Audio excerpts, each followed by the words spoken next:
and all participants. On the behalf of Atal Bihari Vajpayee University, I welcome you all in last session of this faculty development program. So before starting the session, I would like to introduce our speaker.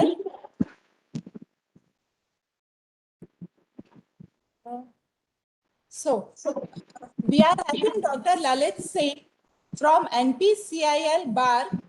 Dr. Lalit Singh received his PhD degree from Indian Institute of Technology, Banaras Hindu Vishwavidyalaya.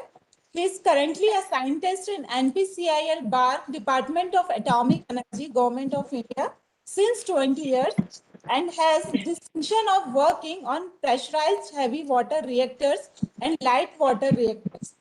His assignment over the year ranges from design, development, testing, IV and V, related research, and site validation of the safety critical computer-based system of Indian nuclear power plants.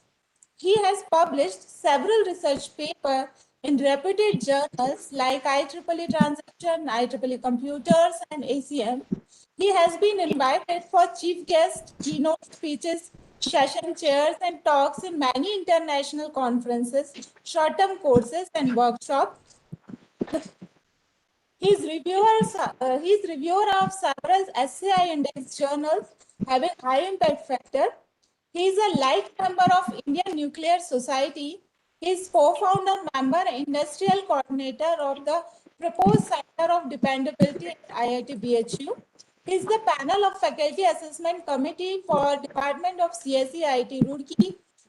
Also, he is member of editorial board of many reputed journals.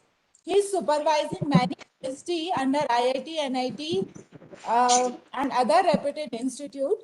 He is expert member of industrial policy formation of IIT Roper and BOS of many autonomous institute and member on the advisory board of many institute. He is reviewer and project collaborator of research proposal of Board of Research in Nuclear Science. He is interfacing with other countries like Russia, USA, France for importing nuclear reactors that are based on new technologies. His research interests are in the area of reliability, safety, and security of safety critical computer-based system. So far, he has completed 33 projects of Department of Atomic Energy, Government of India. So with this introduction, I request our speaker, Dr. Lalit Singh sir, to start his presentation. So Dr. Lalit Singh sir, over to you. Thank you, madam, for introduction, and I would also like to thank all the organizing committee members who has provided me this opportunity to share some of the experience to all the participants. So to start with, let me share my slides.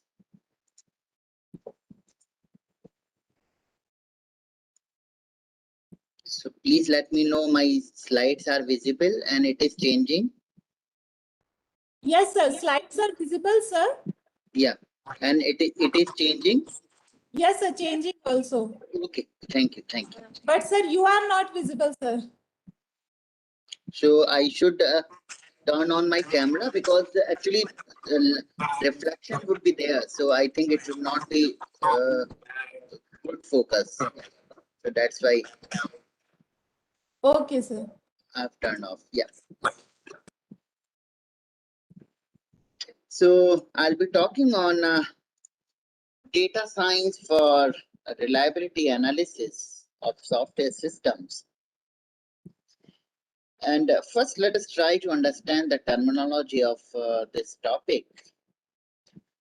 So software systems, we know, like most of the industrial software systems, they are not standalone software systems. And many hardware also, like in the system, many hardware components are also there. And for example, if I talk about some instrumentation and control system, it contains many software components as well as many hardware components, and those are responsible to perform the different kind of functions. They do have different roles and responsibilities.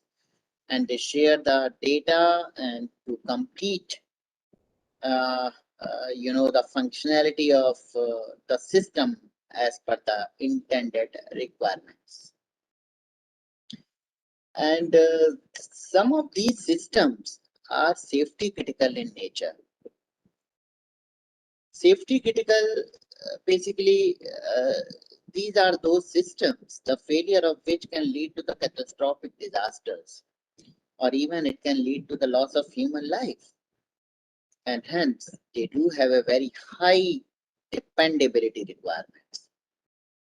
And if I say dependability, that means the main attributes of the dependability are reliability, safety, performability, security, portability, and these, because of the safety significance of these systems, these attributes, they are important, and it is important to assess these attributes because we can evaluate whether it meets the dependability, it meets the target dependability.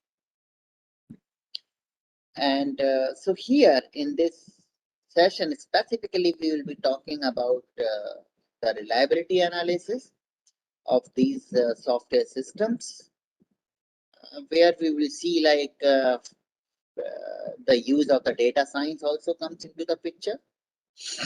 And we will try to take the case study in which we will be demonstrating the reliability analysis on those case study so that it can be used in practice by all the practitioners. So if I talk about the reliability, what is the reliability of the system? So the definition says it is a probability of the failure-free operation of the system up to a given period of time under certain environmental conditions. So under certain environmental conditions so if I talk about the definition of the reliability, you can see like it depends on the time, up to what period of time you are talking about. I cannot say anything is reliable for infinite period of time. Even if you can recall your old days when you were in the childhood days, you would be having some of the friends and that time you would be thinking like these friends are going to be forever. I think somebody is writing the slides are not changing. You try to correlate my speech with the slides. I am not changing the slide right now. I'm trying to build up a motivation for that. So please listen to me first. Okay. So when I say like as per the definition, it depends on the target time, up to what period of time you are talking about. So if I say, I was discussing the childhood friends, you would be thinking that time that these friends are going to be forever throughout my life. But as and when time passes, your priority gets changes, and probably new friends start replacing the older friends.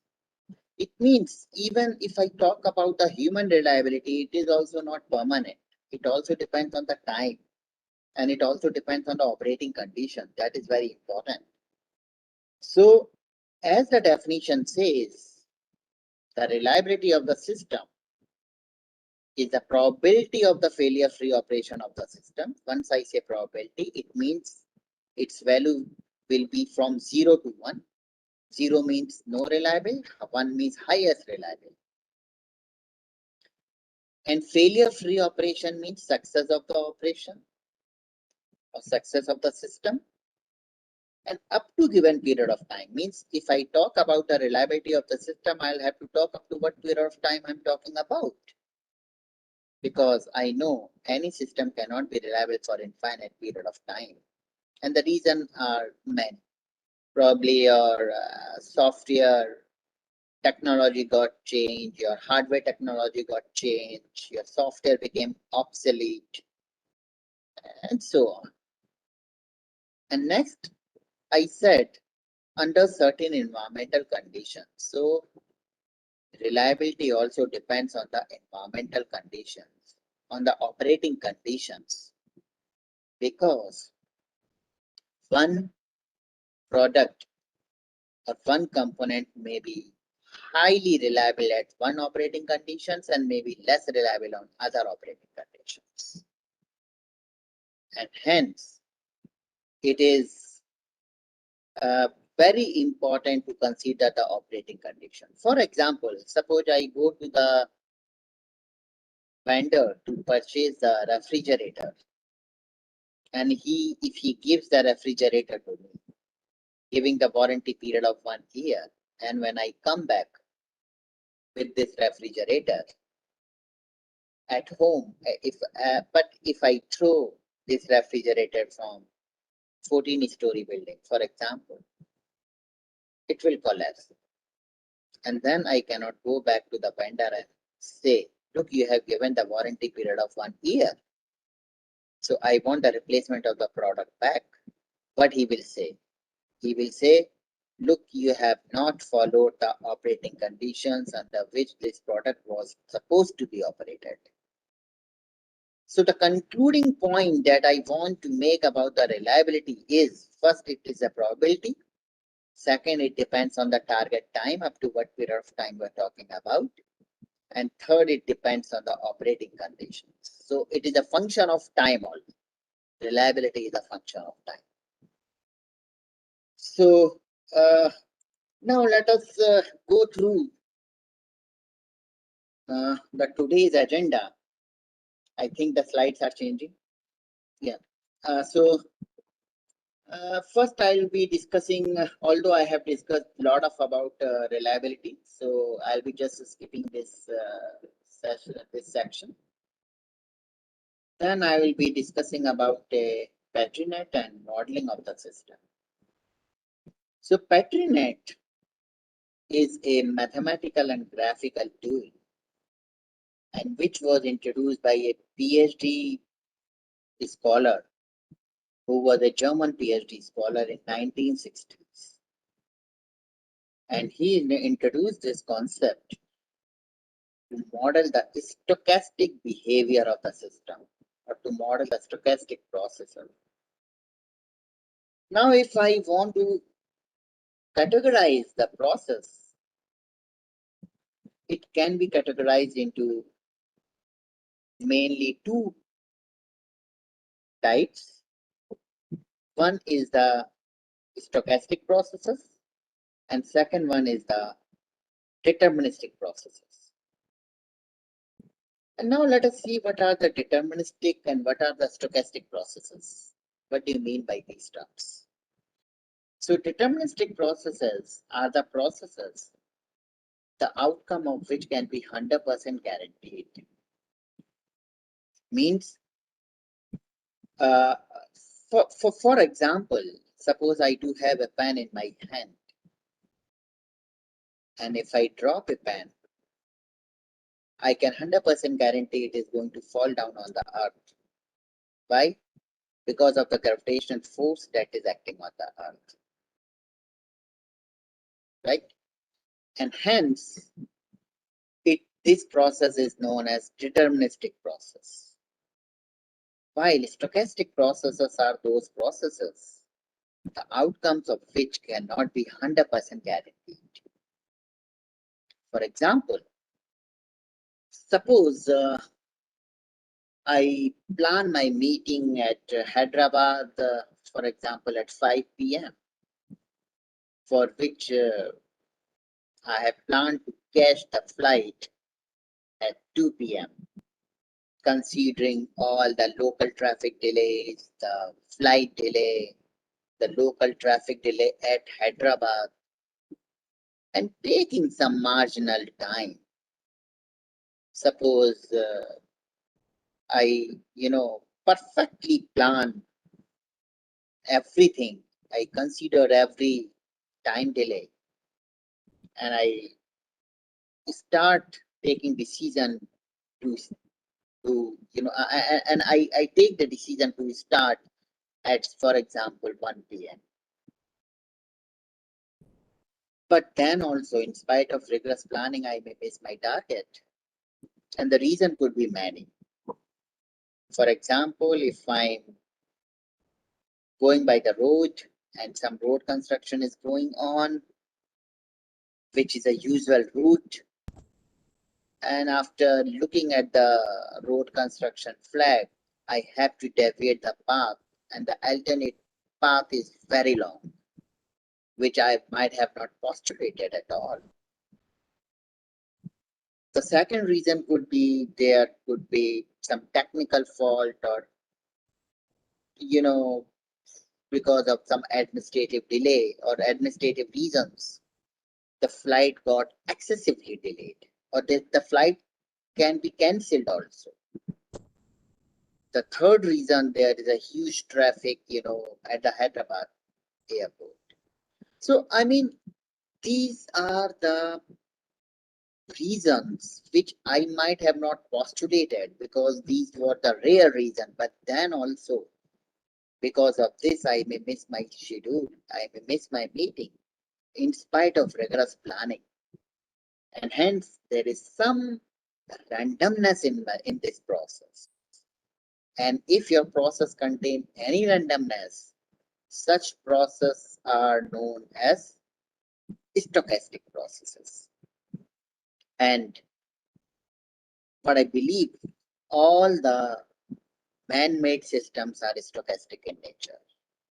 Because if human is not perfect, he cannot make a perfect system. It depends on like what test scenarios or undesired test scenarios can confront at what time.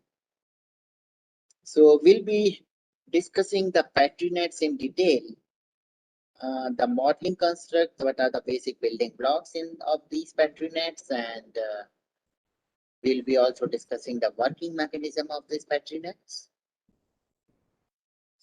Then we'll be discussing the various properties of the Petri nets and what are the analysis techniques of these Petri nets. Then I'll be introducing the reliability prediction framework, in which I'll be discussing the various phases in the prediction in the framework from the which are required to be executed for the quantification of the reliability. And we will be taking a case study, a real case study on which we will be applying this reliability prediction framework.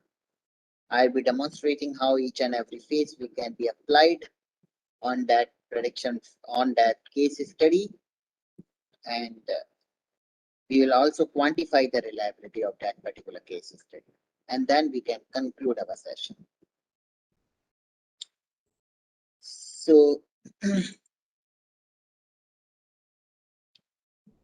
now let us see some of the mathematical representation of the reliability. So suppose x be a random variable, and that represents the time to failure of a component. Time to failure means at least the component will take this much time to fail. And if it is failing before this much time, it means it is a failure of the component.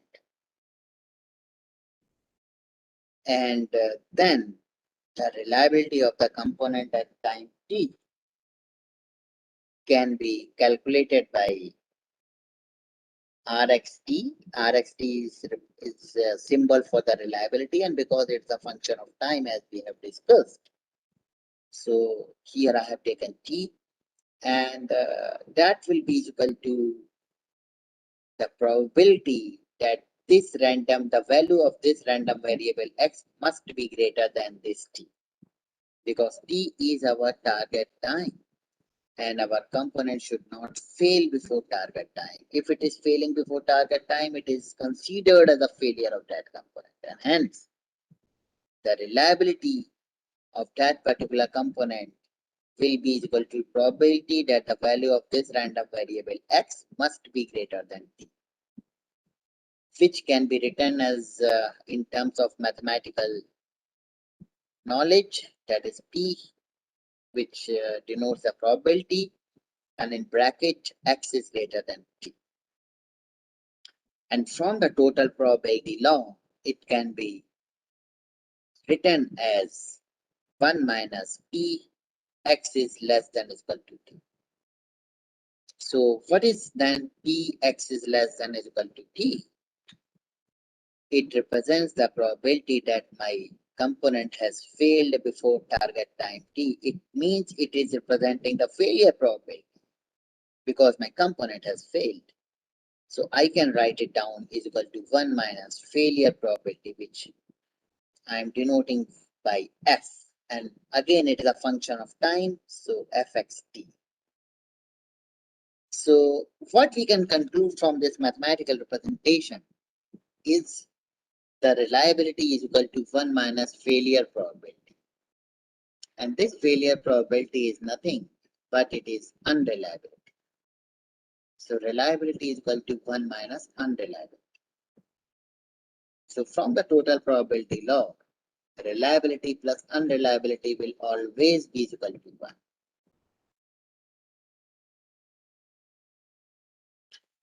1. Now let us look some of the traditional methods which are used or which are also being used in the industries. And some of the prominent model, one of them include reliability block diagram. And it is a combination of series and parallel components, which basically represents the logical structure of the system with regard to how the reliability of its components affects that system reliability. Let me explain this with the help of one example. Suppose you are having only two components in your system. Let us say these components are C1 and C2, having reliability R1 and R2 respectively. And suppose these components are in series, then the overall system reliability can be calculated by the series reliability formula, which is nothing that product of the individual reliabilities of all the components. So here the system reliability can be given by R1 into R2. Similarly, if these components are arranged in parallel, we have to apply the parallel reliability formula. And in this way, we can keep on solving the entire tree or entire architecture to solve the reliability of the overall system. But we need to know the reliability of the basic components. And the reliability of the basic components can be known from the existing catalogs. For example, if you are dealing with the electronic component, there is a mill handbook which gives the reliability figure of all the electronic components, resistor, transistors of different type and different make. There's a huge catalog. You can Google it and you can find in the open forum. Similarly, for electronics of the mechanical components like valves, heat exchangers, tanks, pumps, you can find the reliability data from, ASME handbook or various other handbooks are also there. So anyway, in this way, we can compute the reliability using this technique. The other method is known as reliability block diagram. Sorry, the reliability graphs. And the reliability graph consists of the two building blocks, One is the nodes and the other is known as arc. And nodes are used to model the link between two components, and the arc is used to model the components in that system. For example, if you are able to see this figure, you can see the left side or the left figure is the representation of the reliability graph, where all these A, B, C, D, which are the vertices of this graph, it represents the connectors between the components, and all the directed arcs, V1, V2 up to V5, these represent the actual components. And hence it can be converted or it can be transformed into the equivalent reliability block diagram, which is shown in the right side of this figure.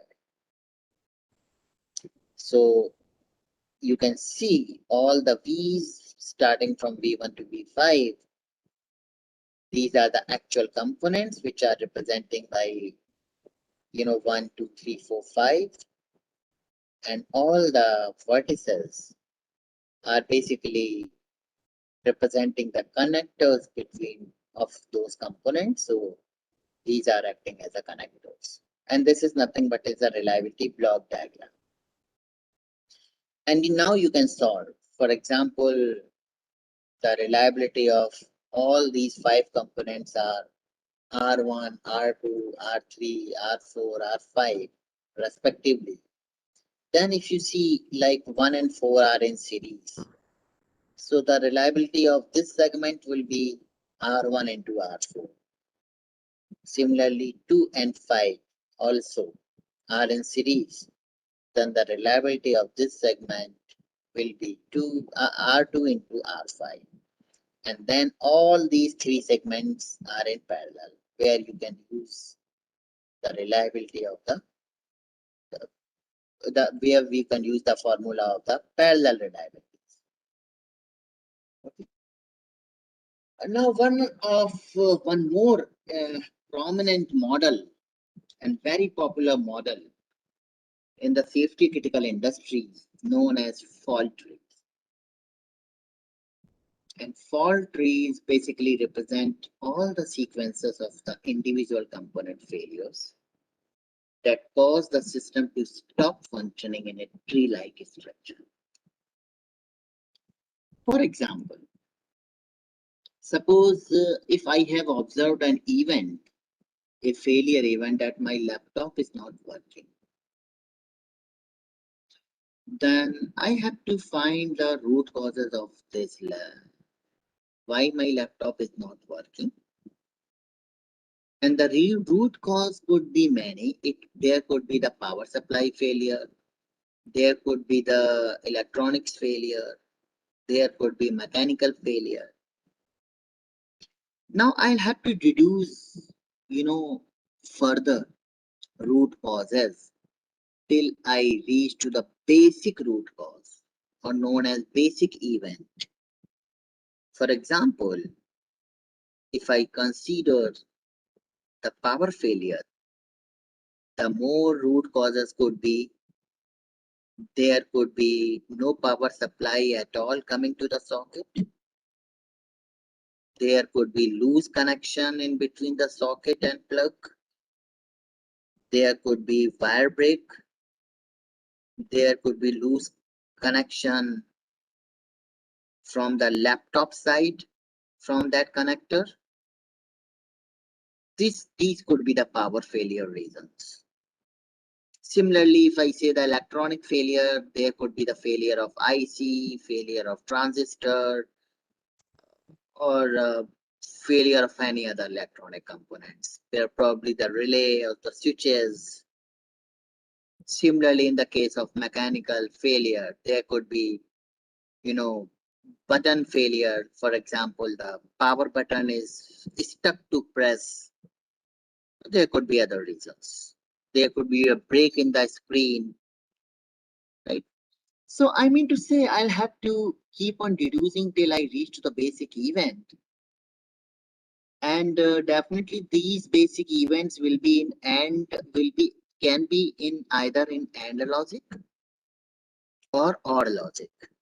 For example, if I say the human is not able to see, then the reason could be his left eye is not working and right eye is not working. So here the AND logic will be there, because if there will be the OR logic, human will be able to see. So now considering the same example of the human, I want to know the probability of that human is not able to see. Then if the probability of the left eye is not working is P1, and if the probability that right eye is not working is P2, and because both are in AND logic, so if both are in AND logic, so it means we have to apply the AND gate, and then the top level probability can be calculated by multiplying those probability of failure. So P1 into P2 will be the failure probability of the human that he is not able to see. And as I said, reliability is equal to 1 minus failure probability. So I can compute the reliability by subtracting this probability by 1. So 1 minus P1 into P2 will be the reliability of the human for seeing. Similarly, if the two root causes are arranged in using OR gate, then the basic probability will be added. So if P1 and P2 are arranged in OR logic, then the top level probability will be is equal to P1 plus P2. So, and then we can keep on calculating till we reach, to the top level probability. And in this way, we can find out the system reliability of the particular system. Okay. Now, the models that we have looked so far definitely can be used using fast algorithms, but it assumes the stochastic independence between the system components. And the system can fail because of other components. देखिए हम लोग ऐसे खोलते हैं ना, And इतना सारा इसका मेल आईडी है, अब आपको जो भी से भेजना है, इससे भेजना है तो इसको कर लीजिए, इसका वाला आ जाएगा, ये फिर यहाँ पे जाइए, मान लीजिए इससे हमको भेजना है तो ये वाला खोल, उसका सारा में, तो आपका दोनों उसी में आ जाएगा। madam, may I आप यहाँ request से ना you, ऐड all कर of you, to सकते please हैं। mute themselves? ये किसका है? Sir, yes, sir. एल है, जीएल है। लेकिन अलग So the models that we have seen so far, they are the fast models, and we can use the fast algorithms. It can be computed very fast, but we assume the stochastic independence between the system components. But once this one component can fail because of the other component, because of the stochastic dependence, and hence the assumption that the failure or the repair of the system or the repair of the component is not affected by other components is basically a wrong assumption that we try to made these assumptions in the traditional methods.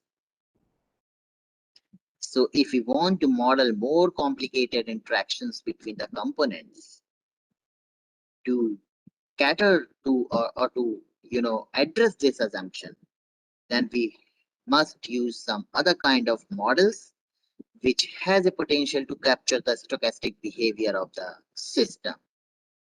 And there are several models that do have this kind of capability. For example, the Markov chains, the Petri nets, as we'll see, and some like state transition models.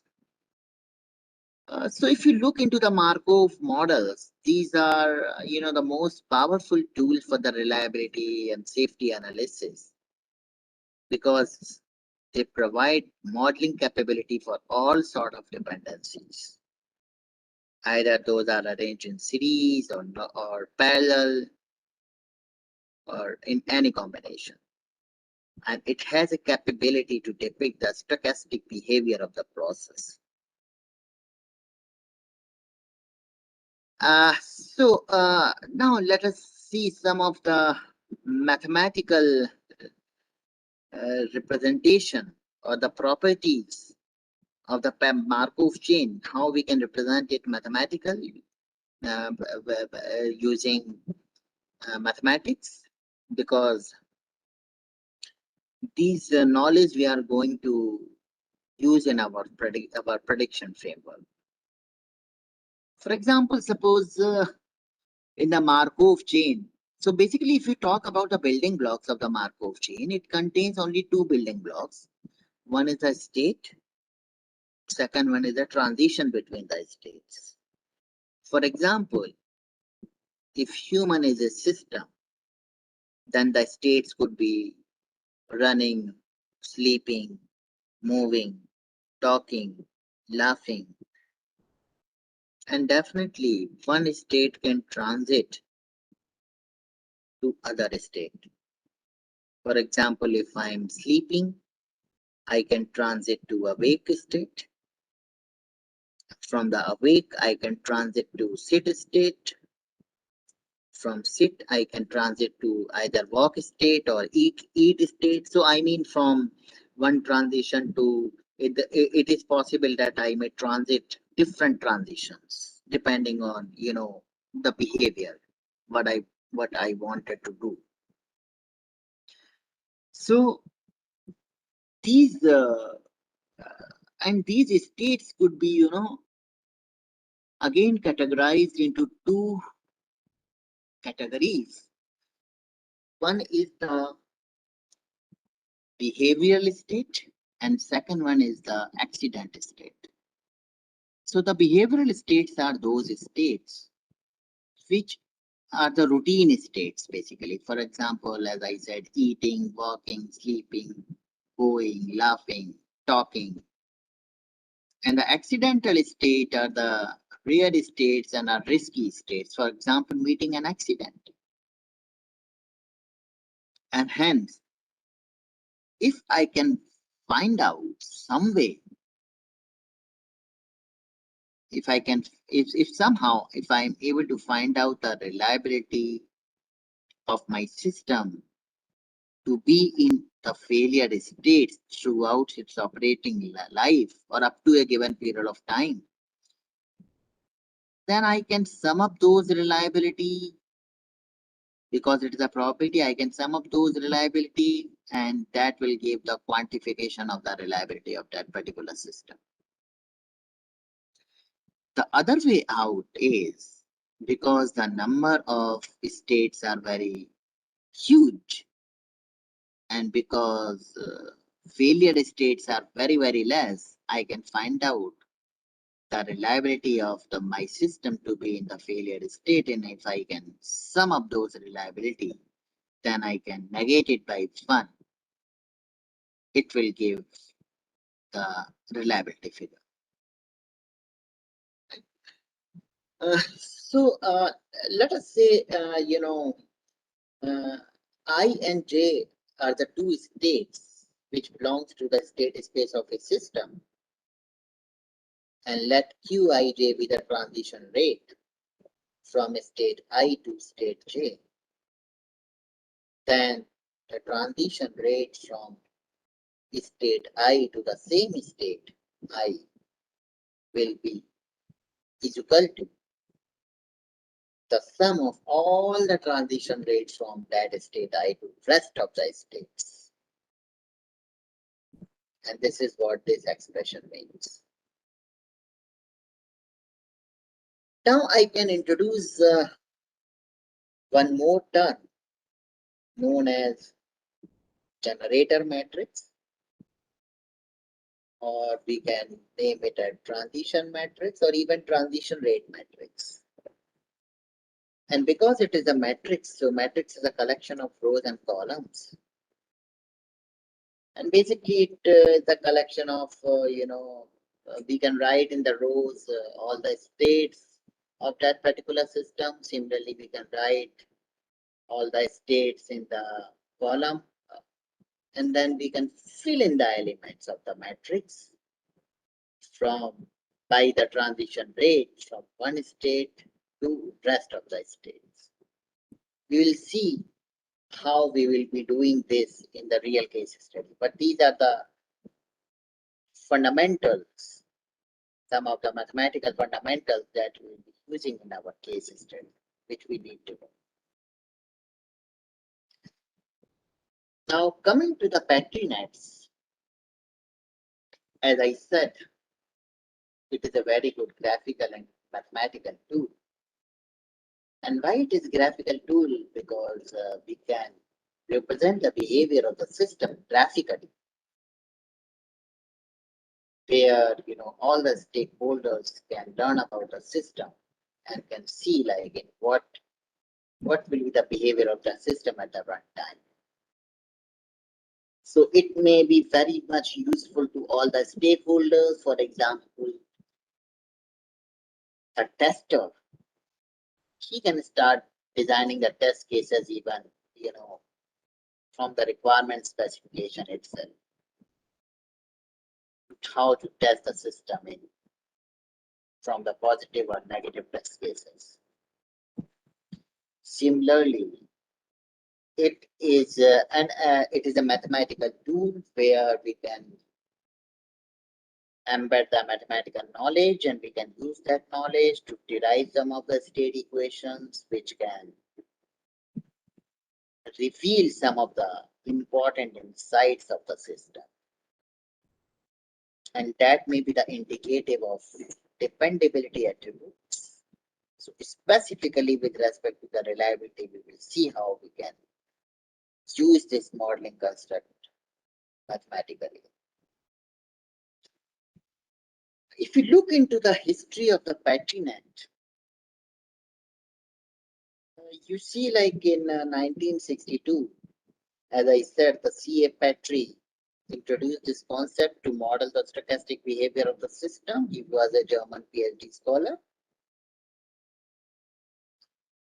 And after going through the thesis,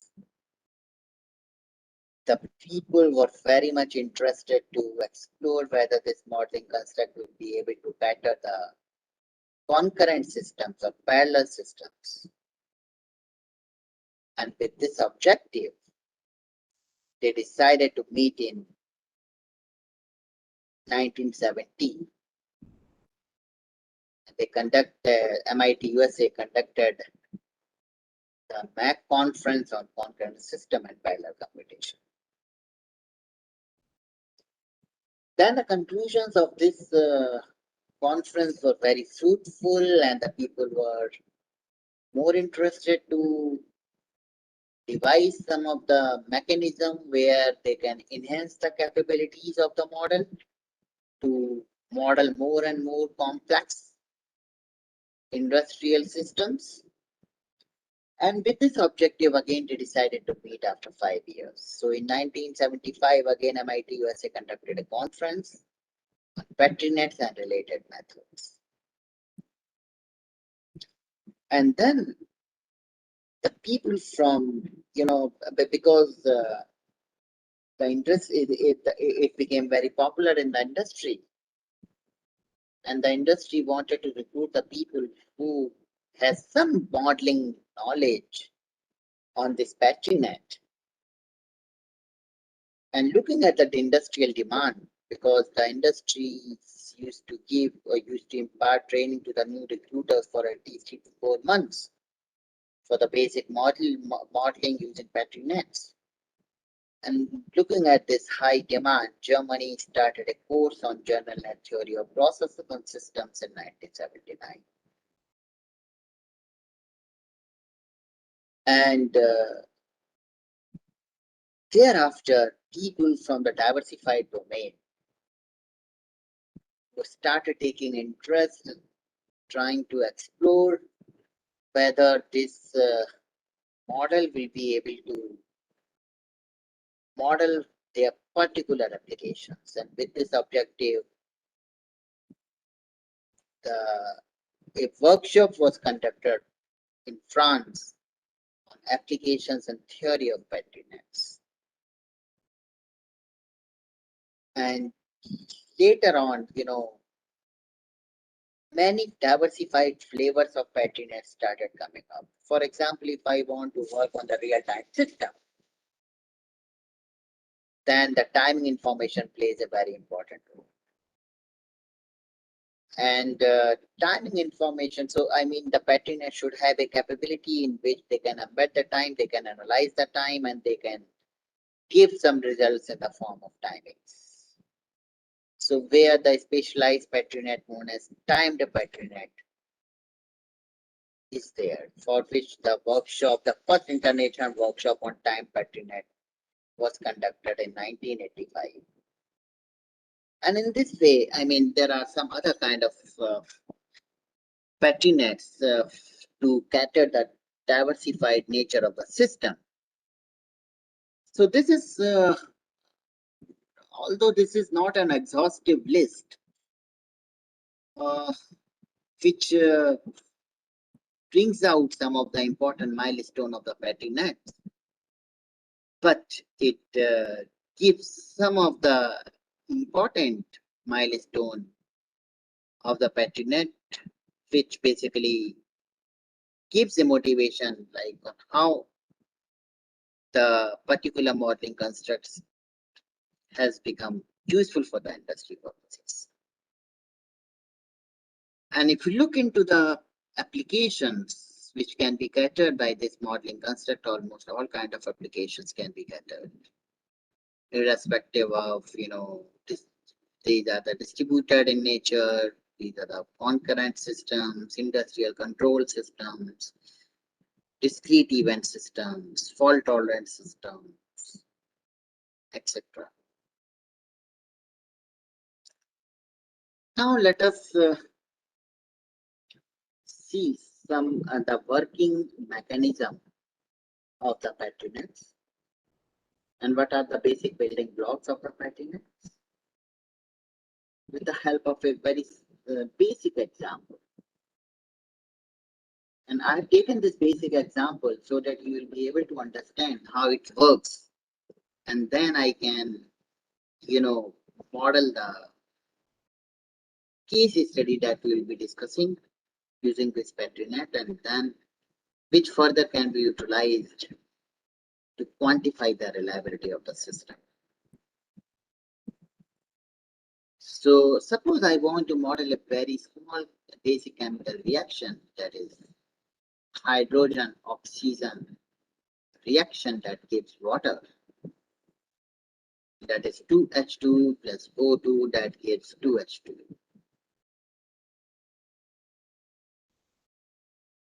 So this is the battery net figure. Before discussing how we have modeled this chemical reaction, I would like to discuss the basic building blocks of this battery. And then we will discuss what is the significance of those basic building blocks, and then we will discuss like how this battery net, is used as a model for this chemical reaction.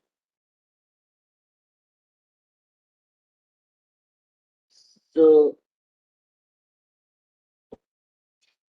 if you are able to see in this figure,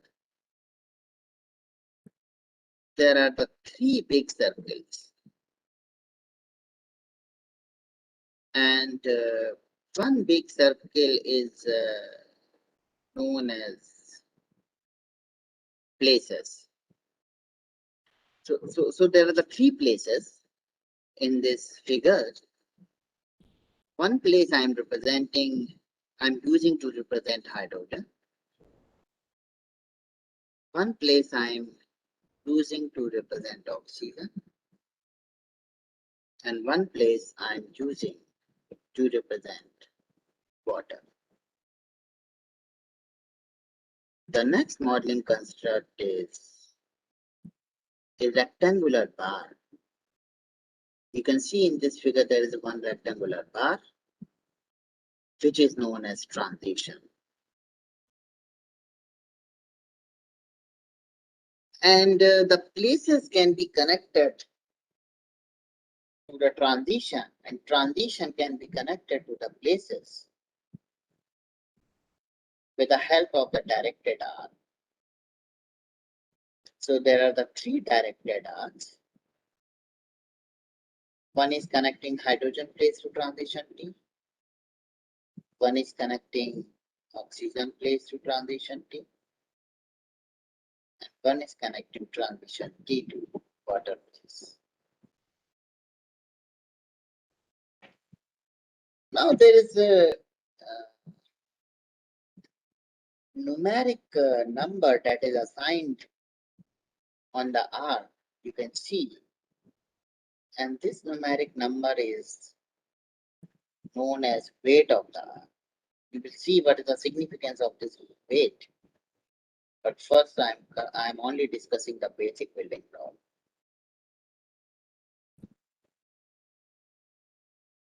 So you can see like the weight of the arc which is connecting hydrogen place and transition T is 2. The weight of the arc which is connecting oxygen place and transition T is 1. Although I have not put any weight, but if I don't put any weight, by default it will be treated as 1, or otherwise I can put a numeric number 1. Similarly, the weight of the arc which is connecting the transition T and water place is having weight 2. Now, there is a concept of input R and output R. So, the entity from which the arc is originating, for that entity, those arcs are output arc. And where these are terminating, for those entities are known as, for those entities, these arcs are input arc. For example, in this figure, hydrogen place having one output arc, which is connecting to transition T. Similarly, oxygen place is having one output arc, which is connecting to transition T. And similarly, the transition T is having one output arc, which is connecting to place water. And now there is a so basically there is a concept of input places and output places, and the input transitions and output transitions. So the places which are connected by the input arc for those places are known as input places for that particular transition, and which are connected by output arc, those places are known as output places. Similarly, it is with respect to transitions. There is a concept of input and output transitions. Now, one more modeling construct, you can see there are embedded, there are solid circles embedded in the places. For example, hydrogen contains two solid circles, and these solid circles are known as tokens. And I'm representing these tokens to represent the number of atoms of the hydrogen, because hydrogen contains two atoms. Similarly, oxygen contains two atoms. So I'm representing it to denote the atoms of the oxygen. So in the oxygen place, also there are the two tokens. And the representation of the token basically totally depends on the context, on your system context. So here you can see the hydrogen, oxygen, we both are containing two tokens. And the distribution of the tokens basically represent the state of the system. So if you see the distribution of the token in this Patrinet figure is 2, 2, 0, because hydrogen contains 2 tokens, oxygen contains 2 tokens, and water contains 0 tokens. And it represents the initial state of the system. It means it is representing the first or the left half of this reaction, 2H2 plus O2. And now it has to be converted into water. So it means its state needs to be changed. And as I said, the state of any system can be represented by distribution of the token. So I need to change the distribution of the token. But there is a rule through which the distribution of the token can be changed. And the rule says that at least one transition in the Patrinet figure should be in enabled state. And one transition, so in this figure there is only one transition, that is T. It should be in enabled state. But what is the enabling criteria of this transition? The enabling criteria of this transition is that all the input places must contain sufficient number of tokens.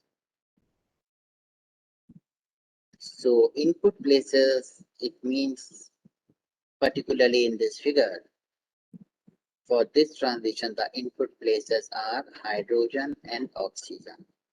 So both must contain sufficient number of tokens. Now, what is the sufficiency criteria of the tokens? That depends on the weight of the respective arc.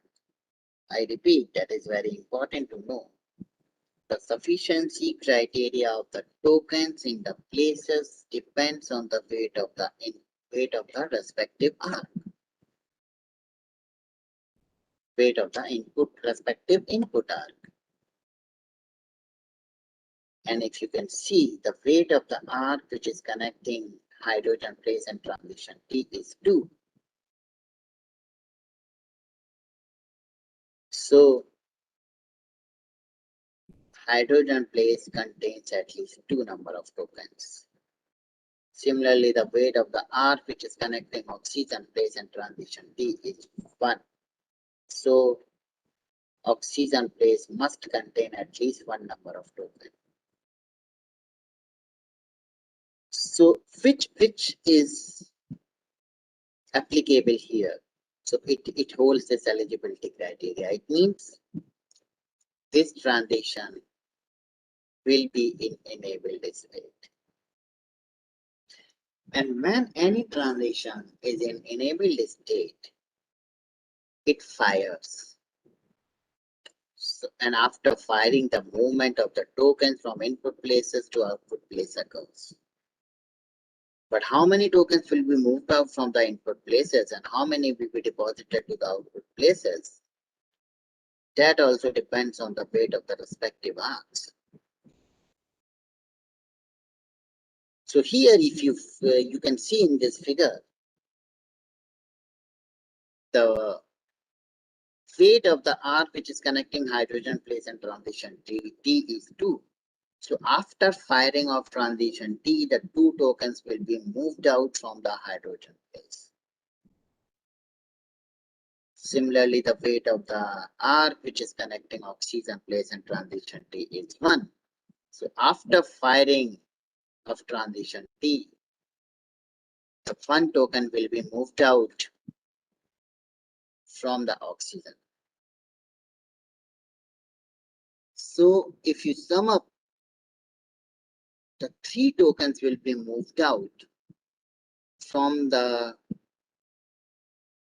places, from the input places.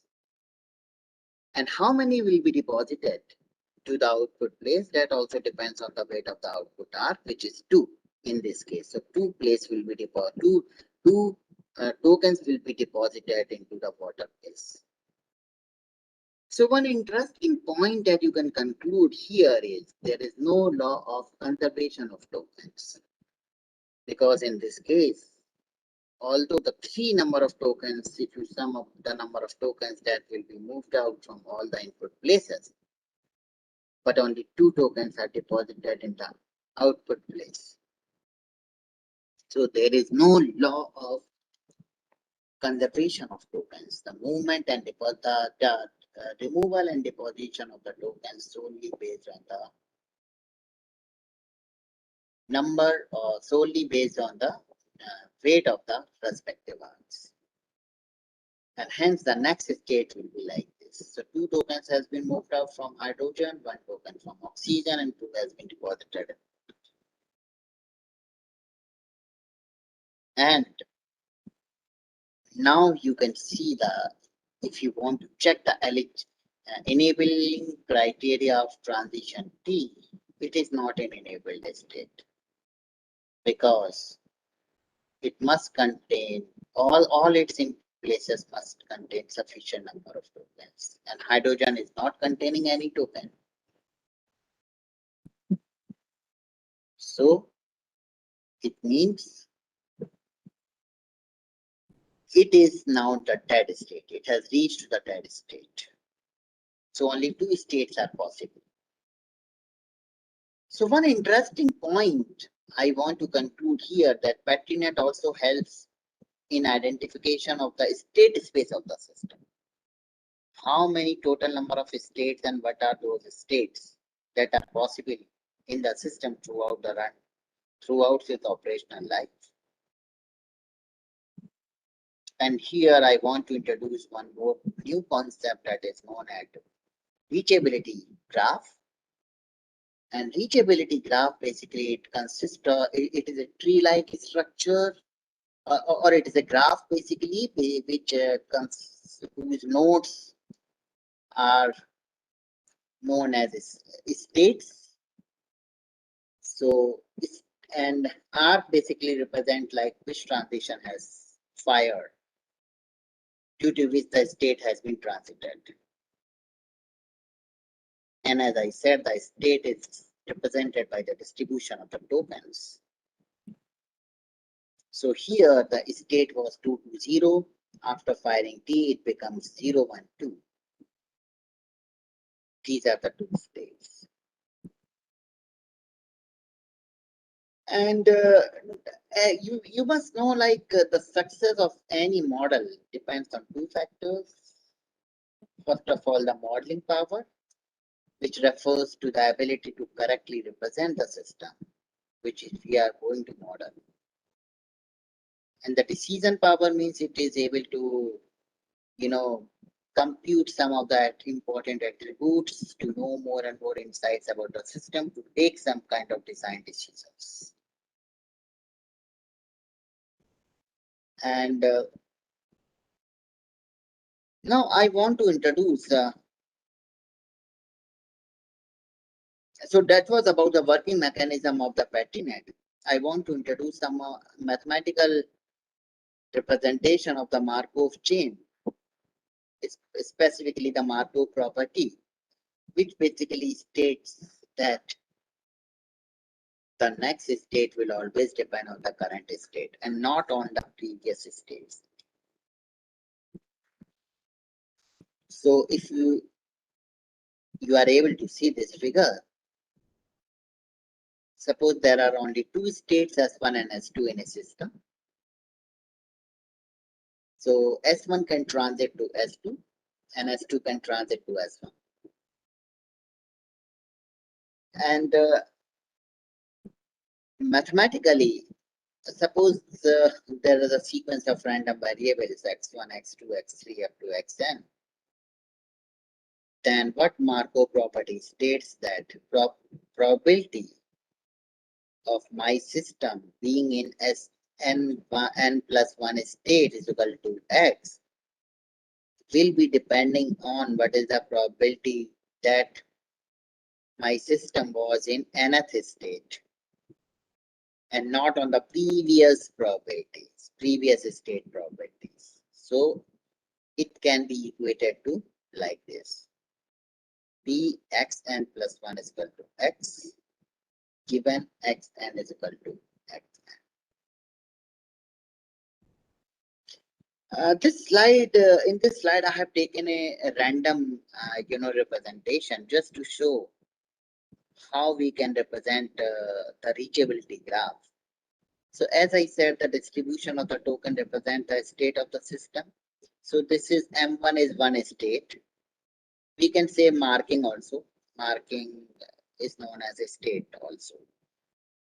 Which suppose in a PatriNet figure, you do have 7 places having the distribution of the token like this 1 0 0 1 0 1 0. So which can be transited after firing T1 to M2, where the distribution of the token is like this. Further, which can be transit to M4. So this is a random example of the reachability graph. And the right figure is basically the representation of this reachability graph into the Markov chain, which is just this is because this is a state, and in the Markov chain we represent the state by a circle. So 1 2 3 4, these are the states, and all these lambdas, basically these are the transition rate. Transition rate means number of firing of the transition per unit time, which I am representing by lambdas. So here I wanted to conclude like a reachability from the PatriNet graph, from the PatriNet figure, you can, from the PatriNet model, you can construct the reachability graph. From the reachability graph, you can construct the Markov chain. Now let us try to introduce our reliability prediction framework, which we will be using on the case study to quantify the reliability of my system. So the first step involves the creation of PatriNet model. And that we have already seen with the help of one small example, that is hydrogen and oxygen reaction.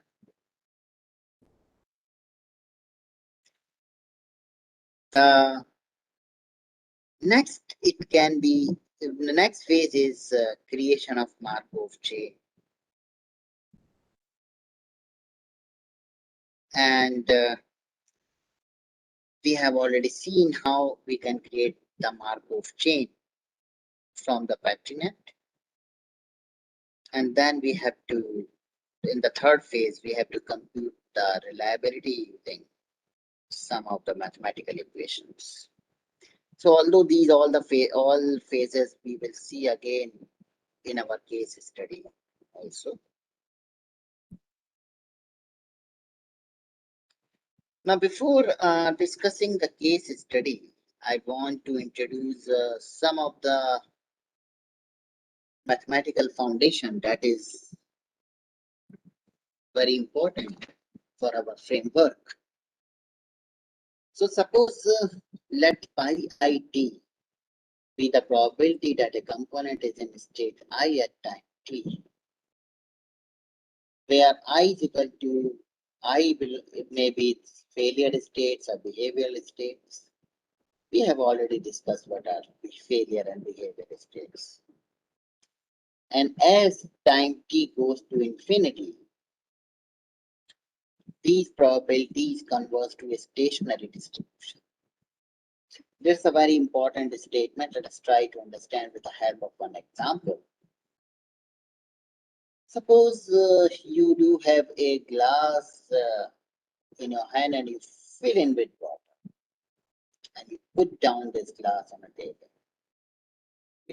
You will see like it will take some amount of time to settle the water completely. But if you replace that glass with a huge container, for example, at the size of your room, and then you can fill in the water in that container and lift it up and put it down somewhere. You will find it will take a huge amount of time as compared to the time that was taken in the case of glass to settle down the water. So what I want to conclude a point over here is, if your system is more complex or a system is large, it will take a longer time to reach to the stationary distribution. So theoretically, we have assumed that as t goes to infinity, as time goes to infinity, all the probabilities of the system converge to the stationary distribution, and which can be computed by these two following equations. The first equation is very simple. It says the sum of the probabilities of all the states that a system is at a time will always be equal to time 1. That is from the total probability law. And the second equation, let us try to understand with the same example of a huge container which we are trying to fill in the water and keeping it so that and observing it, like how much time it will take to set it down. So you can see, like at the initial time, the state, the water, the initial state will be, the water will be in very zigzag position. For example, after delta t time, it is propagating towards the settling process and it reaches to state S1. So the S1 will be depending on S0, that is the previous state, and into the transition probability from S0 to S1. Similarly, from S1, delta t time further onward, it is propagating towards more settling process and reaches to S2. So again, S2 will be depending on the S1 into the transition probability from S1 to S2. And the process will keep on continuing. And suppose that it permanently, it finally gets settled at Sn state. Then definitely the next state will be the same state. That is Sn plus 1, because it has already settled down. So nothing will be changed. Sn plus 1 is equal to Sn only. But the state equation will remain same. That is Sn plus 1 is equal to Sn into transition probability from Sn to Sn plus 1. So this is what this equation is. Pi dash equal to pi dash into. So pi, this is a pi estimator basically. So this is the stationary distribution state which is equal to the same previous state into the p is transition probability matrix, because I am dealing with multiple states. So the entire probability matrix we have changed. Consider.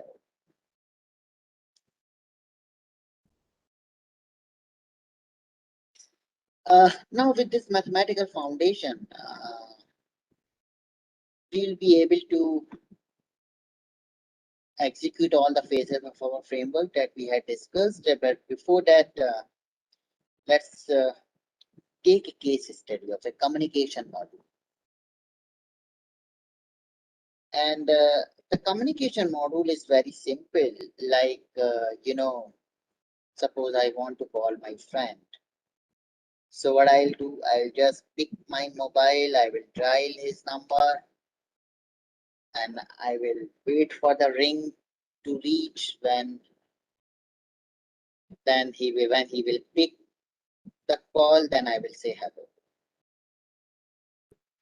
And after saying hello, I will wait for his acknowledgement. And even if I say, if I don't get acknowledgement, after waiting some period of time, again I will say hello. And I will keep on doing till I get the acknowledgement. But for how much time? Probably like 1 minute or something. It depends like on a patience. So otherwise, I will disconnect the call and then I will retry. I will come to know like the connection, there is a connection lost, and I will have to disconnect and I will retry. And then, so the same philosophy of our communication module is the same philosophy of our communication module has been applied. And suppose the system architecture contains two processing nodes. One is embedded unit and one is a display unit. And suppose, in the embedded unit is getting the signal from the sensors, field sensors, and that data, processing the data and sending the signal to the display unit, and display unit can send the data to the embedded unit, probably to actuate some of the field actuators. So for every data sent, it has to run on the TCP/IP protocol. And the acknowledgement has to be given, because if I'm dealing with the safety critical systems, I have to go for the connection oriented protocol. So, and the protocol is like whenever the embedded unit sends a new packet, because the data is sent in the terms of packet, the value of the count is set to 1. Then the embedded unit waits for the acknowledgement for time t1 after sending packet. If the embedded unit receives acknowledgement before time t1, the packet send is successful, and I will change one semaphore variable to its count.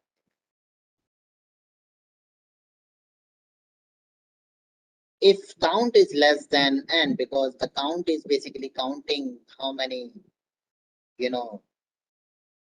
times I have retried my packet. But as I said, I'll have to wait only for particular number of counts. So if count is less than n and the acknowledgement is not being received, the embedded unit retransmits the packet and sends, and it will increase the count. Otherwise, the embedded system will assume that the packet has been lost, the connection has been lost. So embedded unit terminates the send process unsuccessfully. And in this case, the semaphore variable will not change.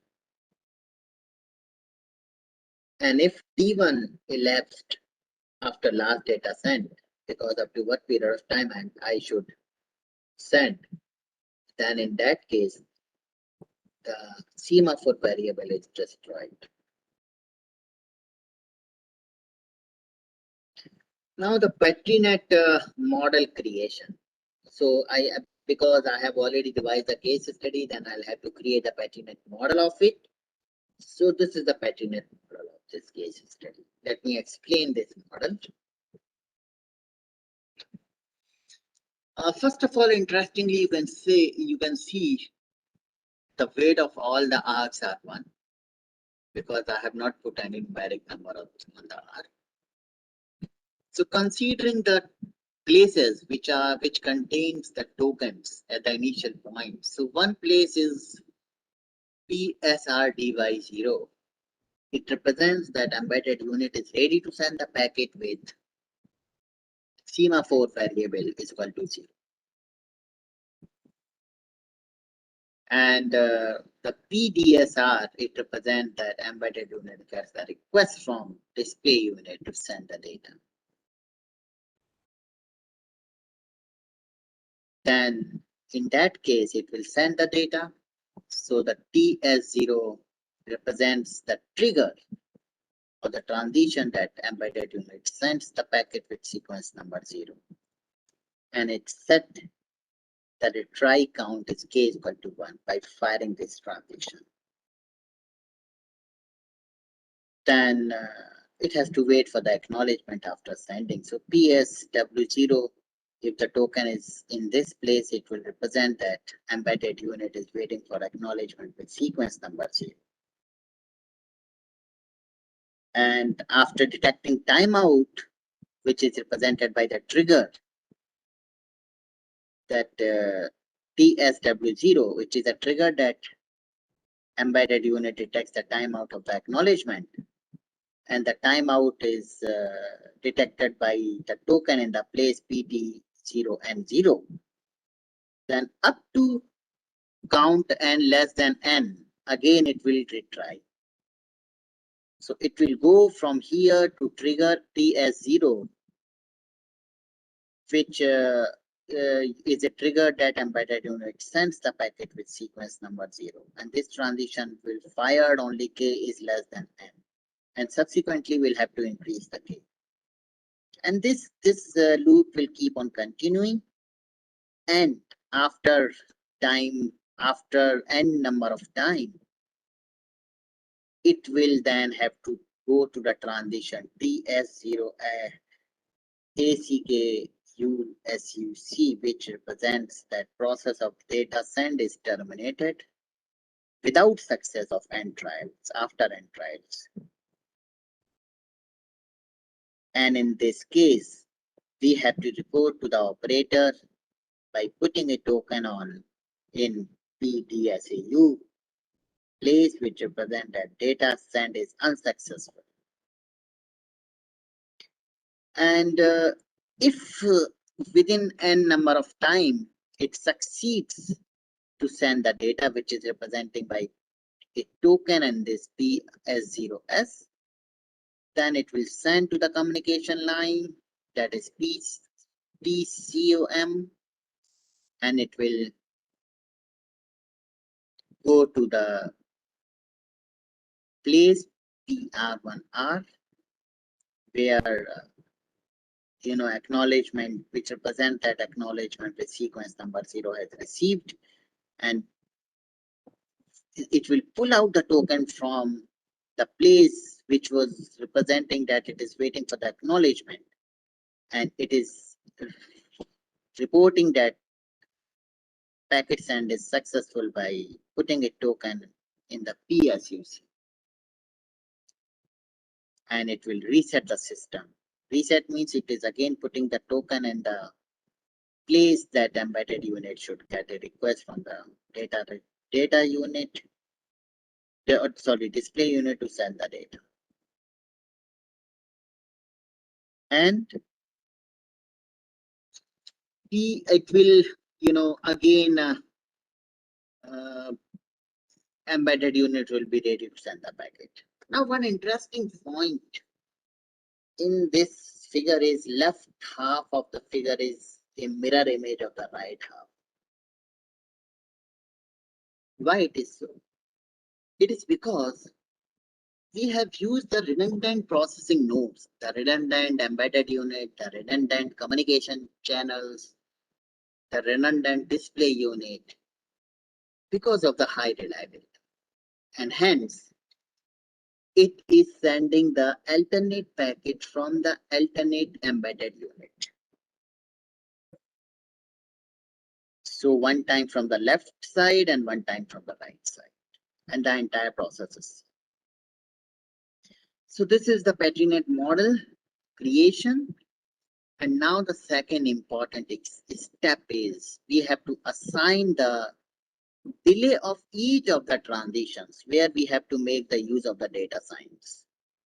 What should be the delay of the transitions, and this knowledge have to be basically gathered from the past experiences of the similar kind of projects throughout the world, from the component failure specifications, and using different methodologies like Bayesian, update, Karnmal filter, different kind of data science methodologies to come out to derive the more and more accurate transition rate, which is basically transition delay, which is very important because it will your accuracy of the measurement will depend on that particular delay.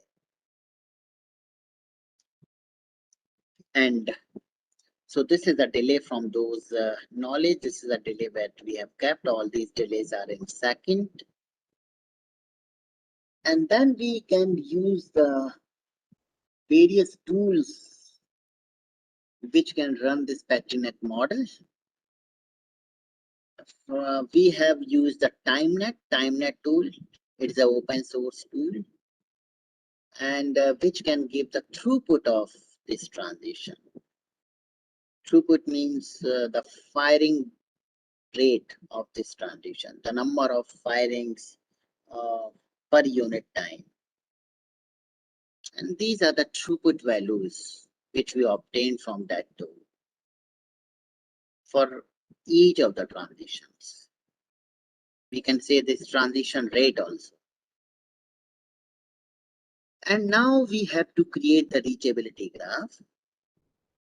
And we know how we can create the reachability graph. First, we have to understand the distribution of the token, which is only in two places the tokens are there. So the M1 will be, you can see only in two places there is one token, rest of the tokens are 0. And then after firing of transition TS0,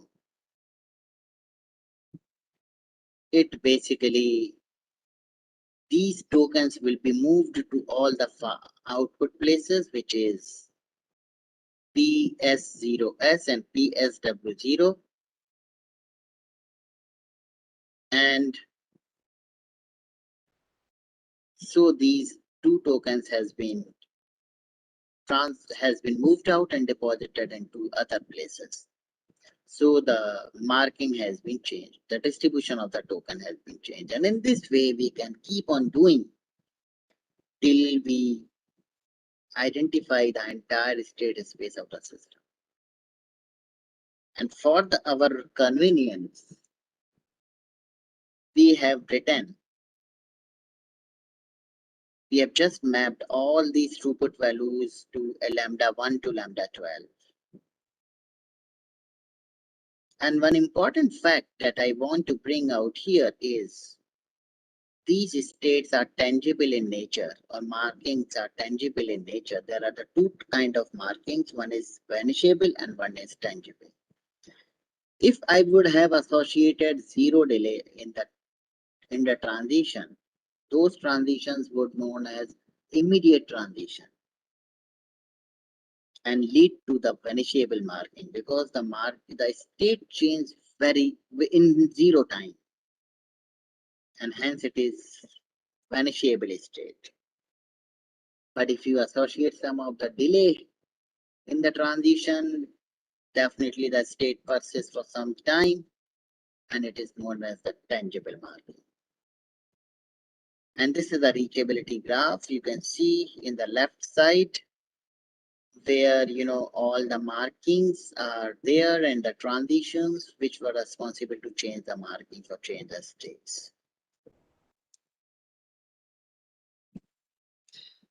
And one interesting fact that you should know, that M3 and M8, these are the states which are transiting from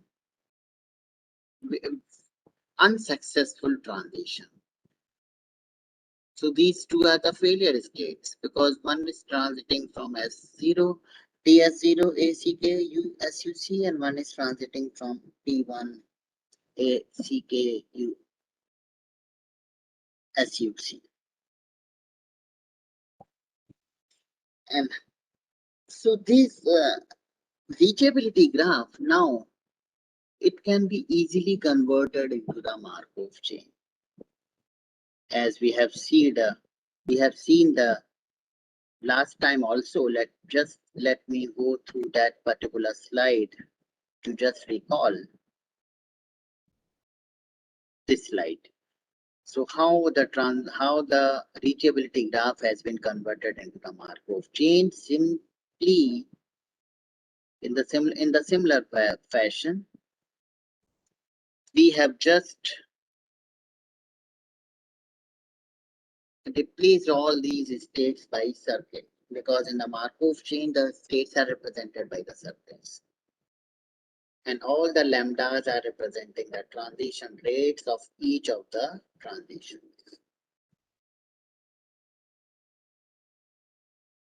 And now we can create the transition rate matrix or the generator matrix that we have talked about, which is basically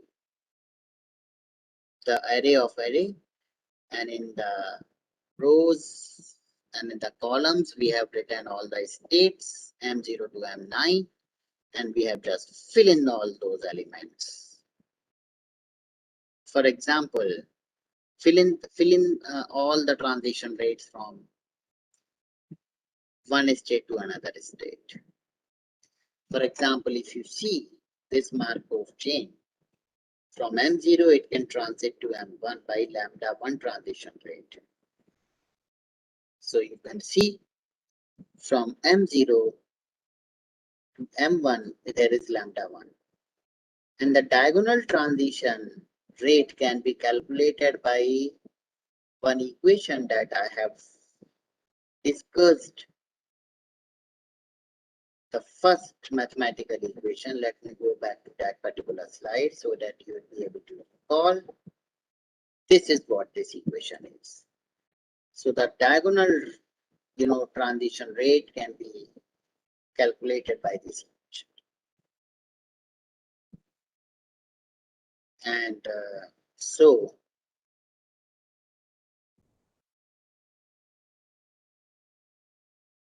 this is M0 to M0 is minus and summation of all the transition rates. That is minus lambda 1. Similarly, from M1, it is transiting to M2 and it is transiting to M4 with lambda 3 and lambda 4 transition rate respectively. So from M1 to M2 is lambda 3, from M1 to M4 is lambda 1, and the diagonal will be minus lambda 3 minus lambda 1, and rest of all are 0. And in this way, we can fill in all the elements. And this matrix is known as the transition rate matrix. Now, from the transition rate matrix, we can derive the transition probability matrix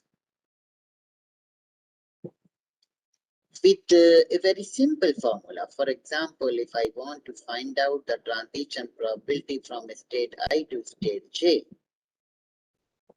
it can be given by Tij, that is a transition rate from I to J, and we have to normalize this transition rate from dividing it by summing all of the rest of the transition rates, that is Tij.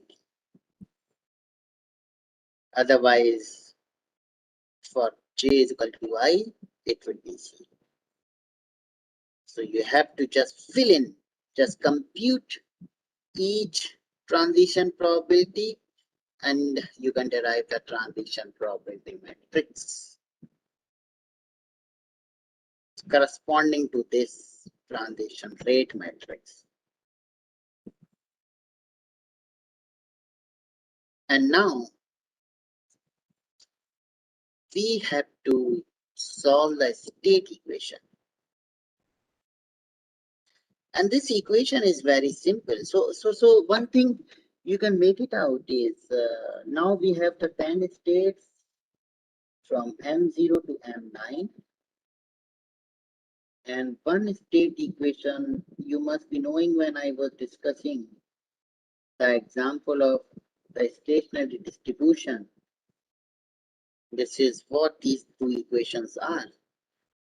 So the first was very simple. It is just that based on the total probability law, that is M0 plus M1 up to M9, because each M0 to M9 represents the probability that my system is in M0 state, M1 state, and up to M9 state.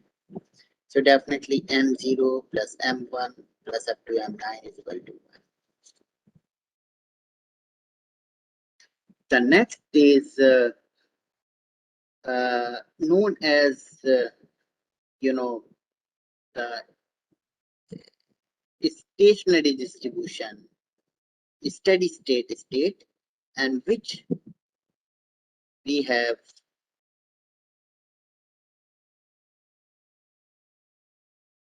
used this here.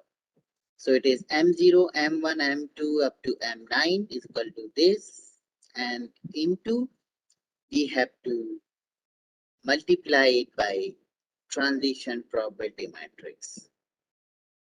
So it is a very the previous state is equal to the next state that we have already discussed also. And now we have to solve both of these equations.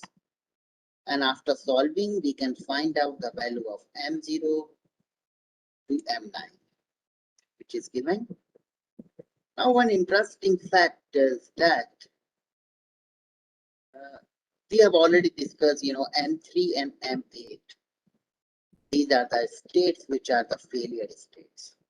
So you do have two options to compute the reliability of the overall system. Either you can add up all the, success state probabilities, that is M0 to M9, excluding M3 and M8. That will give you the reliability quantification, or the vice versa. You can add the failure state probability, that is M3 and M8, and you can subtract it by 1. So I have done, I have added M3 plus M8 and I have subtracted by 1, which is giving the reliability of this communication. That is 0.9960.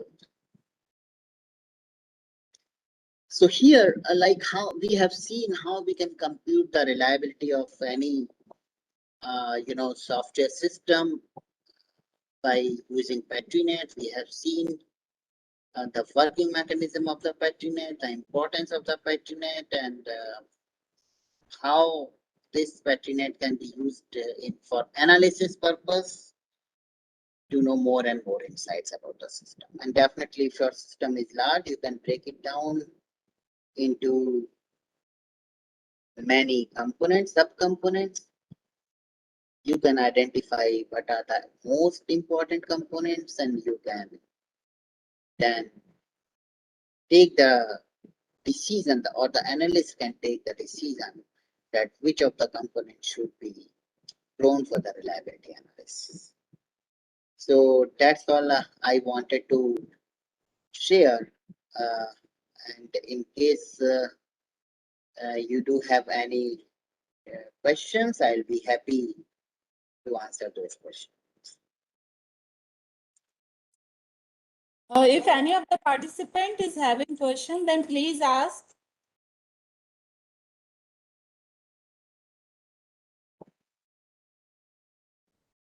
Any participant?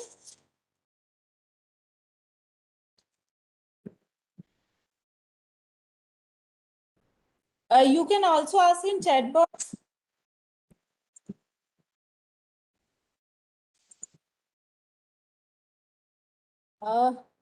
I think no one is having questions, sir. Okay, okay. Lalit sir, can you once switch on your camera, sir? Because we have to take a screenshot for report preparation, if Okay, possible. ma'am. Okay. Yeah, ma'am.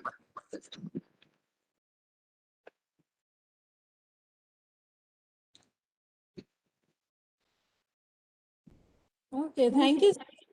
Yeah.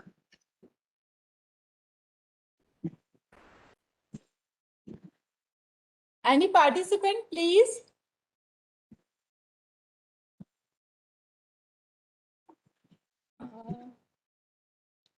I think no one is giving. Anyone? Okay, ma'am. Let if they do have any issues, they can mail me also. Yes, sir. Yeah. I will give you a mail to all participants if they Yeah. are having any question. Okay. Yeah. Uh, I You I can write it down my mail ID in the chat box. Yeah. okay, sir.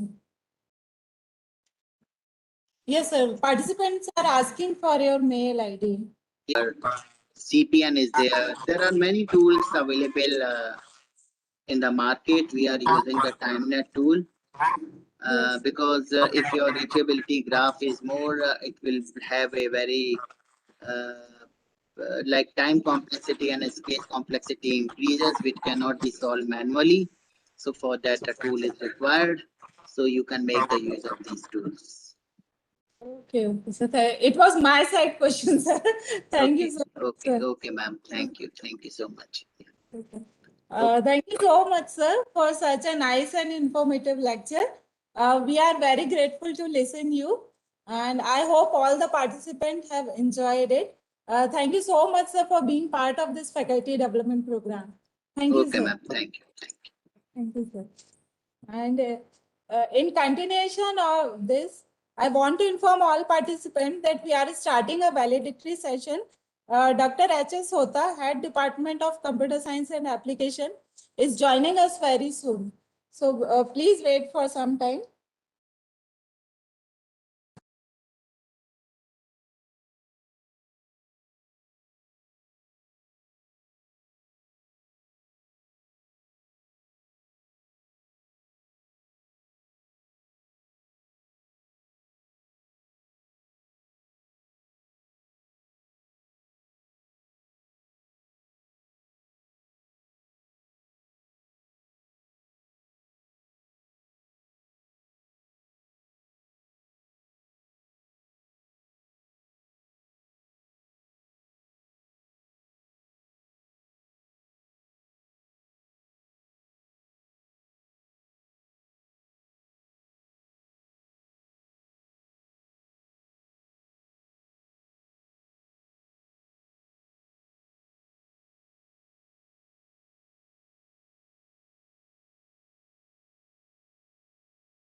Yeah.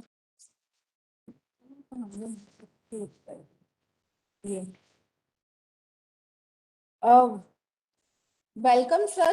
Hota, sir. Yes, I'm here. Yes, sir.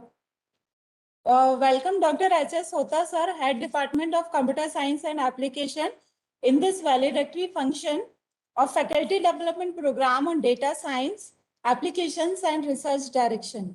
So, at first, I would like to summarize the details of the session of all sessions of this Faculty Development Program. So, we have started our Faculty Development Program on 5th July. On session 1, we had Dr. Aprajita Ojha from Triple ITDM Jabalpur. Her topic was Introduction to Data Science and Data Science Tools. In session 2, we had Dr. Atul Gupta sir. Actually, Dr. Atul Gupta sir has taken two sessions on Introduction to Python, Python Basics, and Python Data Structure and Decision Control Statement. On second day, we had Dr. Maya Ingle Madam from DAVV Indore. Her topic was Statistics for Data Science and EDA. In session 5 on the same day, we had Dr. Sanjeev Sharma from Triple IT Pune. Her topic was Introduction to Machine Learning.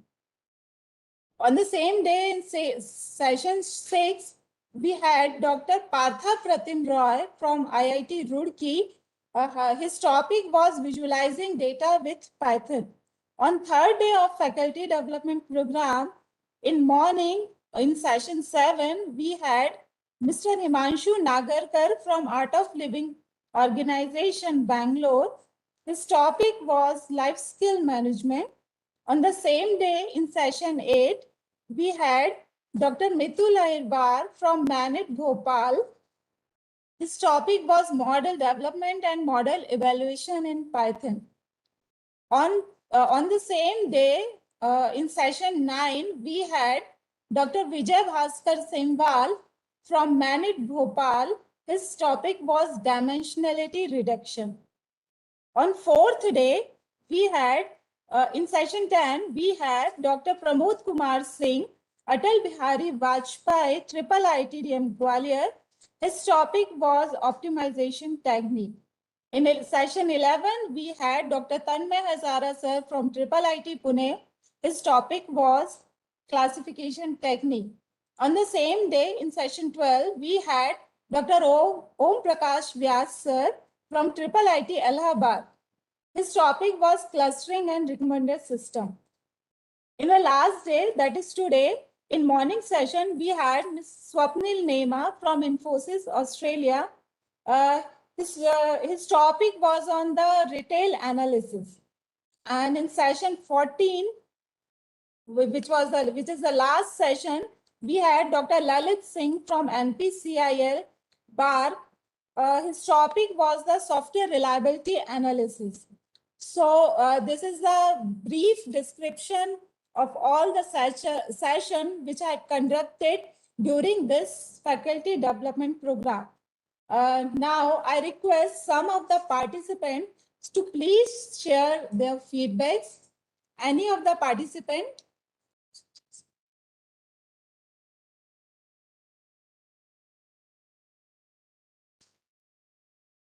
Any of the participants? Sanjeev sir? Kamachi Yes, ma'am? ma'am. Yes, ma'am. Yeah, I am Sanjeev Kumar Gupta from Uttar Pradesh, Government Polytechnic, Manpuri. Sir, please switch on your camera also, sir.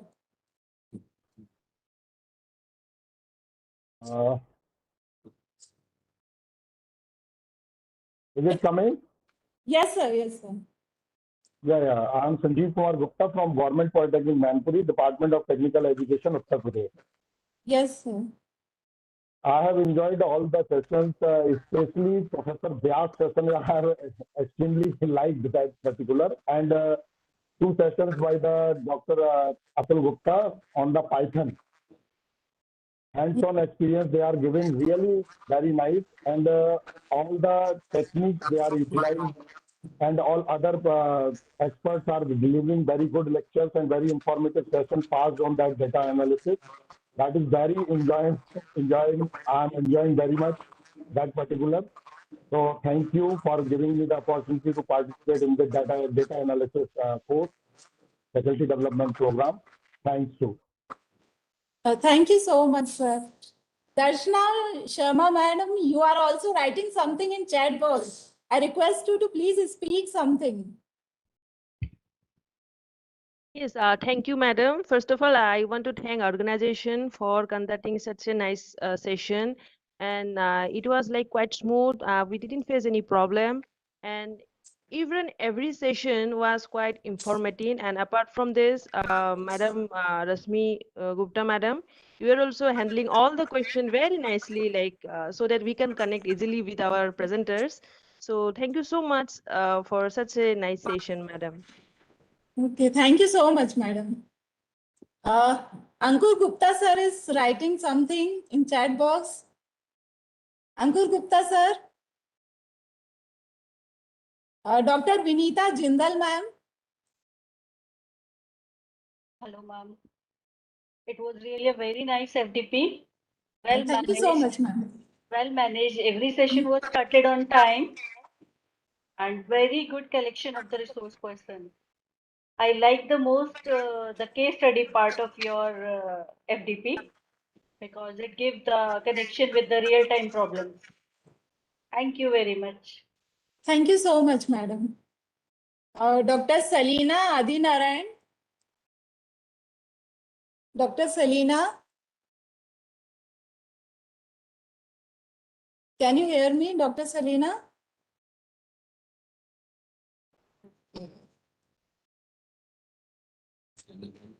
If anyone else want to share their feedback with us, all of you are welcome.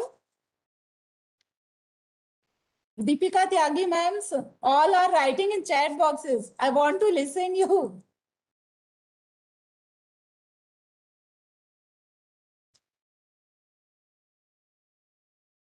I think they are not.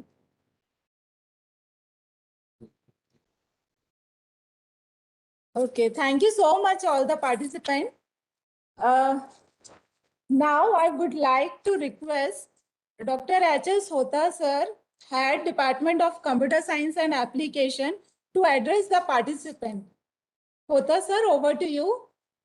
Yeah, thank you, Professor Rasmi. It's a really great event conducted by Department of Computer Science and Application on faculty development program on data science.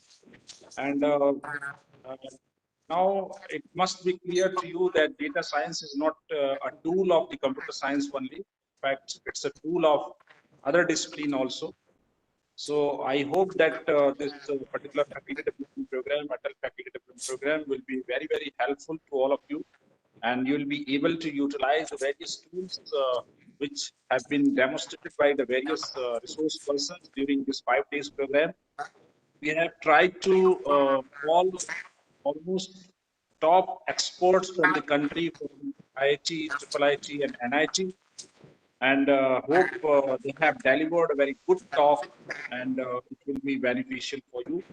And hope that this 5 days faculty development program on data science will ignite you to explore more and more related to the data science and related tools.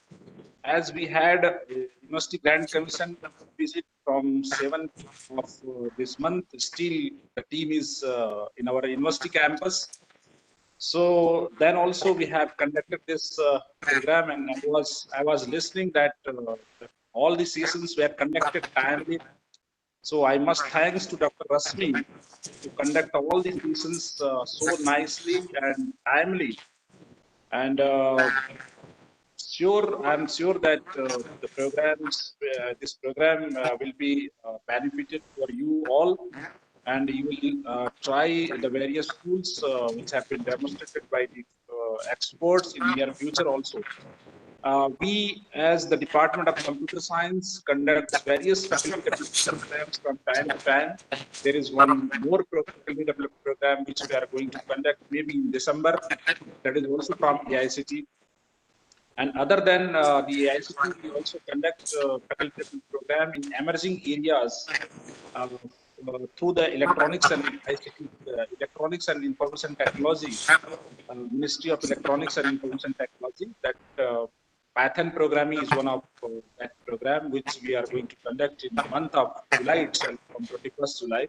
So I request you all to please join that program also, and we'll keep in touch because the WhatsApp group is also there. So we'll keep in touch with all you people, and we'll try to incorporate you people also in the near future. Whenever we will conduct any faculty program, we'll keep in touch and we'll send information to all of you. I must thanks to once again to Dr. Rashmi Gupta, as well as my faculty colleague Professor Jitendra, for conducting this faculty development program so nicely. I must thanks to all the guest faculty member of my department to conduct this program so nicely, and I must thanks to all the participants who have participated in this faculty development program organized by Computer Science Department of Atal Bihari Vajpayee University. I have seen that many of the participants, they are from South also, and many of the faculty members are from non-science background also. So it shows the interest that how the data science is very popular nowadays, and how the data science can be implemented in other disciplines like physical education and non-science subject also.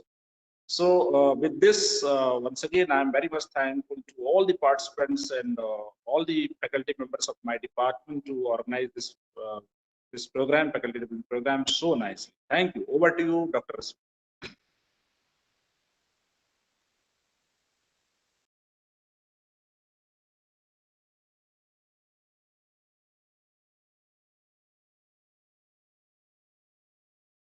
Dr. Rasmi, your mic is muted. Please unmute it.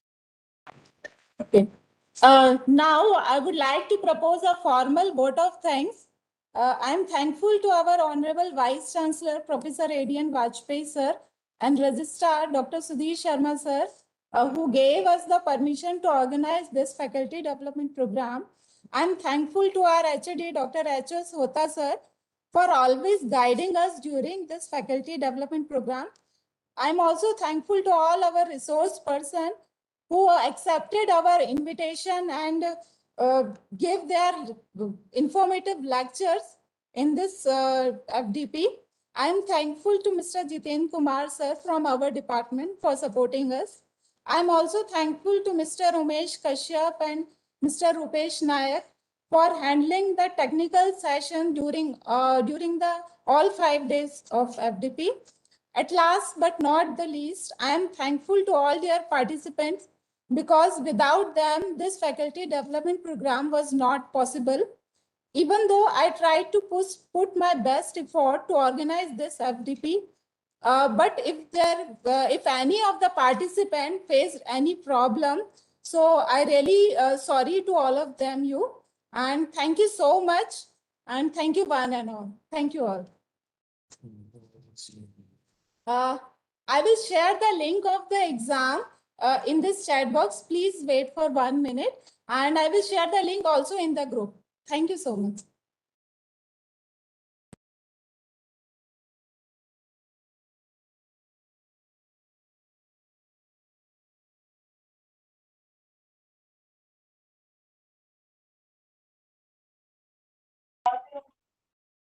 Ma'am? Ma'am?